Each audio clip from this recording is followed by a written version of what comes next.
The entire global economy, all of it, really just breaks down to one single rule. And no, it's not some crazy complex formula. It's actually way simpler. It's all about learning to see what isn't there.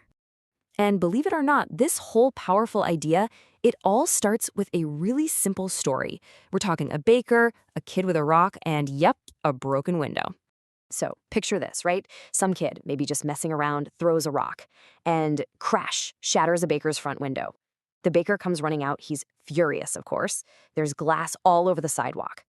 So a crowd starts to gather, and pretty soon you hear someone in the back pipe up, "Hey, look on the bright side. This is actually good for the economy. Think about it. Now the baker has to pay a repairman. That creates a job. This kid just stimulated the economy."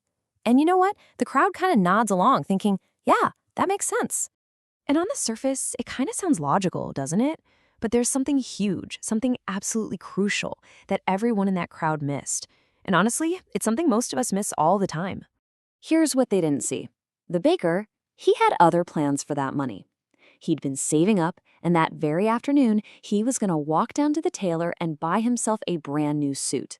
But now, nope, that money isn't going to the tailor anymore. It's all got to go to the window guy. And this, right here, this is the whole idea in a nutshell. What's seen? A paid window repairman.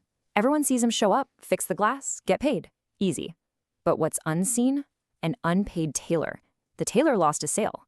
See, the economy didn't actually gain anything. The money was just moved from the tailor to the repairman. It's a shuffle, not growth.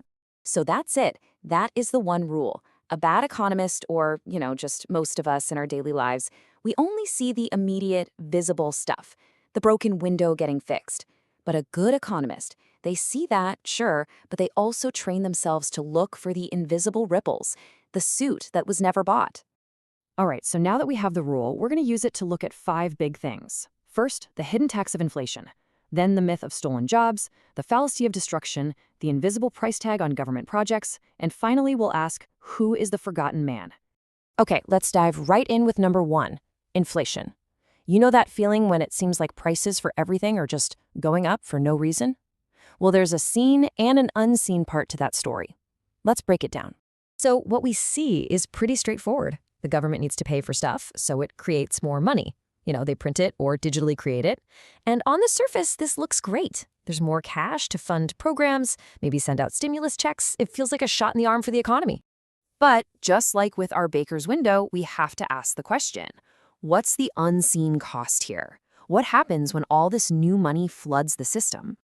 Well, the seen effect is obvious. There are more dollars floating around. But the unseen effect? Every single dollar you already have in your savings account is now worth a little bit less. Your purchasing power, it just got diluted. That is the hidden tax. That's the suit that was never bought. All right, next up, let's talk about something we hear all the time, especially with AI these days, the fear that machines are coming for our jobs. This is one of the oldest anxieties in economics, and it's a perfect example of this whole seen versus unseen idea. And look, the fear makes sense. If we go back to the Industrial Revolution, when weaving machines came along, the seen effect was immediate, and it was painful. You had skilled artisans, people who had been weaving by hand their whole lives, and they lost their jobs. It absolutely looked like technology was a job killer. But again, what was the unseen effect? Check out this chart. It's just wild. Before the machines, the entire English cotton industry had about 7,900 workers, okay? Fast forward just 27 years, after these job-killing machines are everywhere, and that number skyrockets to 320,000 people. I mean, do the math. That's a 40-fold increase. 40 times more jobs. The machines didn't destroy the industry. They made it explode in a way no one could have ever imagined. So, you see the pattern? The seen effect is a specific job being lost to a machine, and that hurts. But the unseen effect is that the machines make stuff cheaper, which means more people can afford it, which creates massive new demand, and that creates whole new industries with way, way more jobs than were ever lost in the first place. Okay, so the same logic applies to a much darker version of the broken window fallacy. The idea you sometimes hear that war or any kind of massive destruction can actually be good for the economy. And again, you can see why people think this. The seen effect is crystal clear.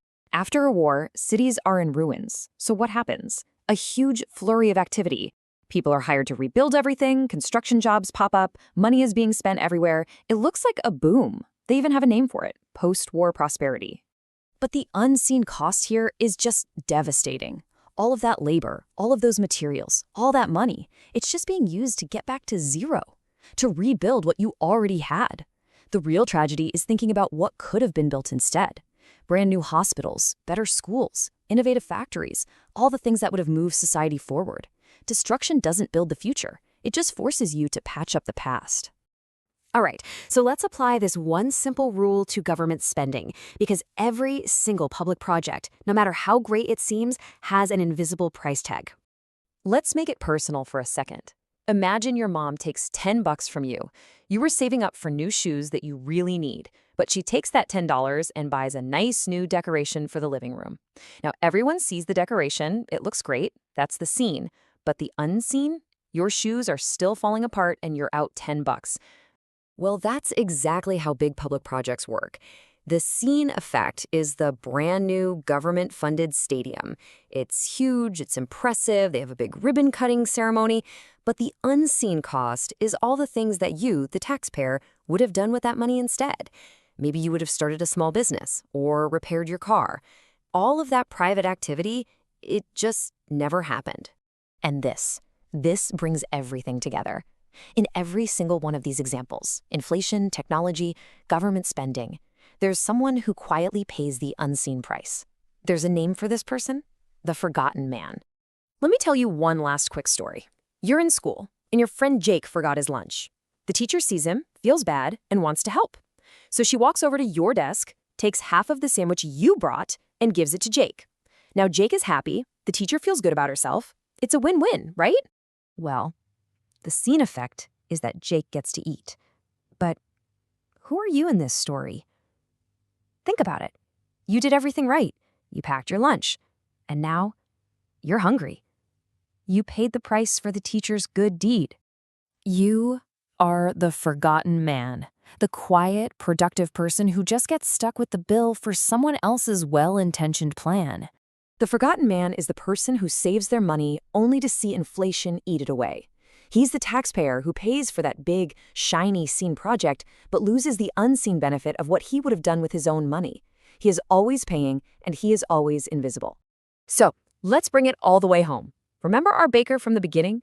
The one who wanted to buy a new suit but had to pay for a broken window instead? You've been the baker this whole time. We are all the baker, in one way or another, constantly having to give up our suit, our own plans, our own money to pay for someone else's broken window. And here's the thing.